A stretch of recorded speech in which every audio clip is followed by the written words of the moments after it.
और बलराम हमारे साथ हमारे सहयोगी जुड़े हुए हैं। बलराम, मुख्यमंत्री को भी हमने आज सुना और वो खुलकर इस बात का जिक्र कर रहे थे कि पंजाब के टीचर्स तो जा रहे हैं लेकिन दिल्ली के शिक्षक क्योंकि एलजी साहब नहीं चाहते इसी वजह से नहीं जा पा रहे। और यही बात डिप्टी सीएम भी कहते हैं और वो बाकायदा जो एक्ट है दिल्ली का और स्पेशली जो 2021 का कानून है जिसमें एलजी को शक्तियां दी गई है उसका जिक्र करते हैं।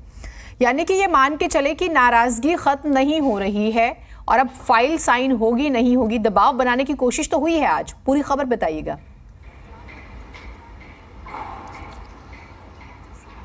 बिल्कुल, देखिए जिस तरीके से पंजाब सरकार ने आज ऐलान किया कि करीब 36 प्रिंसिपल उसके विदेश ट्रेनिंग के लिए जाएंगे और 6 फरवरी से 10 फरवरी तक इन टीचरों की विदेश में ट्रेनिंग होगी, जिसके बाद दिल्ली के उप मुख्यमंत्री मनीष सिसोदिया ने प्रेस कॉन्फ्रेंस करके एलजी पर निशाना साधा और कहा कि देखिए आज दिल्ली की तर्ज पर अन्य राज्य अपने टीचरों को विदेश ट्रेनिंग के लिए भेज रहे हैं, लेकिन देखिए दुर्भाग्य है कि हम अपने टीचरों को ट्रेनिंग के लिए विदेश में नहीं भेज पा रहे हैं। हमने 25 अक्टूबर 2022 को पहली बार टीचरों की फाइल एलजी के पास भेजी थी, जिसे 2-3 बिंदुओं पर सवाल खड़े करते हुए एलजी साहब ने वापस भेज दिया था। उसके बाद उन बिंदुओं पर हमने अपनी बात रखते हुए दोबारा नवंबर में हमने फाइल एलजी साहब के पास भेजी और उस फाइल को 9 जनवरी को हमारे पास फिर दोबारा वापस भेज दिया गया और हमने 20 जनवरी को एक बार फिर से एलजी साहब के पास उस फाइल को भेजा है ताकि वो अपनी सहमति दें और दिल्ली सरकार अपने टीचरों को विदेश ट्रेनिंग के लिए भेज सके। पहली जो टीम थी वो दिसंबर में जाना था, यानी जो 30 टीचर दिसंबर में जाने थे उनका जाना तो अब लगभग तय नहीं है, लेकिन जो मार्च में 30 टीचर जाने हैं उनको लेकर के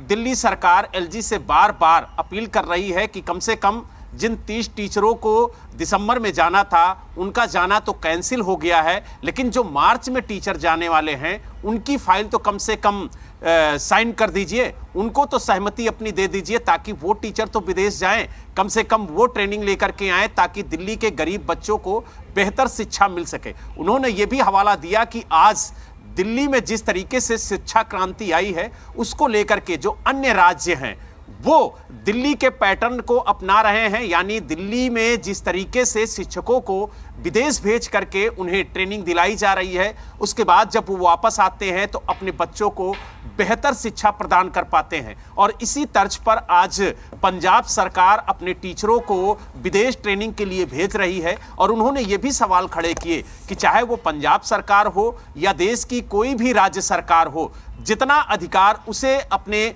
शिक्षा के क्षेत्र में है उतना ही अधिकार दिल्ली सरकार को भी है, लेकिन बार बार एलजी साहब फाइलों को रोक करके काम में अड़ंगा लगाने की कोशिश कर रहे हैं। उन्होंने ये भी हवाला दिया कि जिस तरीके से 2021 में एक नए संशोधन के साथ अधिनियम लाया गया जिसमें यह कहा गया कि दिल्ली सरकार की जो भी फाइलें होंगी वो एलजी के पास जाएंगी, तो कहीं ना कहीं जो दिल्ली सरकार के कामकाज हैं उसको रोकने की कोशिश की जा रही है। एक और चीज का जिक्र हुआ, मुख्यमंत्री ये कहते हुए नजर आए मामला सुप्रीम कोर्ट में भी है, लेकिन जब मामला सुप्रीम कोर्ट में भी है और यहां पर भी काम प्रभावित हो रहे हैं, फिर हम आगे क्या देखें? बहुत शॉर्ट में बताइएगा। बिल्कुल, देखिए जीनत, दिल्ली के मुख्यमंत्री अरविंद केजरीवाल ने कहा कि 2021 में एक नए अधिनियम के तहत उन पर कानून थोपा गया कि अब दिल्ली सरकार की जो भी फाइलें हैं वो एलजी के पास जाएंगी और वहां पर सहमति लेना अनिवार्य है। इसके खिलाफ दिल्ली सरकार सुप्रीम कोर्ट जा चुकी है। सुप्रीम कोर्ट में इस पूरे मामले को लेकर के सुनवाई चल रही है, लेकिन जिस तरीके से संविधान की अनदेखी की जा रही है, जिस तरीके से नियमों को ताक पर रख करके काम किया जा रहा है, उसको लेकर के दिल्ली के मुख्यमंत्री अरविंद केजरीवाल ने सवाल खड़े किए हैं कि क्या दिल्ली सरकार अपने प्रदेश के बच्चों का भविष्य संवारने के लिए, उन्हें बेहतर शिक्षा देने के लिए अपने टीचरों को ट्रेनिंग के लिए विदेश नहीं भेज सकती है? ये एक बड़ा सवाल है। ठीक है, आप रहिए, कुछ और महत्वपूर्ण खबरों पर बात करेंगे। और कुल मिलाकर जो 2021 का संशोधन है उसे एक लाइन में आप समझिए, जिसमें कहा जाता है कि दिल्ली सरकार को अब उपराज्यपाल को सभी निर्णयों, प्रस्तावों और एजेंडे की जानकारी देनी होगी और यही वजह है कि अब हर फाइल अटक रही है।